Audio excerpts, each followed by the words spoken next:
Zimata pomina ranljivите grupi građani se ušte neki dobije inverter klimit od javniот повик за субвенционирање на Министерството за енергетика, кој беше објавен пред речиси 4 месеци.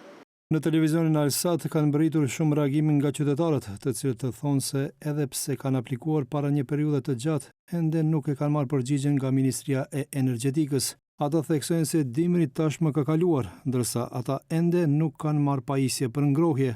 Sipas të dhënave të publikuara në faqen zyrtare të Ministrisë së Energjetikës, shpallja për mbështetje të familjeve që hynë në kategorinë e konsumatorëve të rrezikuar të energjisë për vitin 2025 përmes dhënies së së drejtës për blerje dhe instalim të një kondicioneri inverter, parashikonte afatin për aplikim deri më 5 tetor të vitit 2025. Megjithatë, deri më sot nuk janë publikuar rezultatet nëse kondicionerët u janë ndarë familjeve.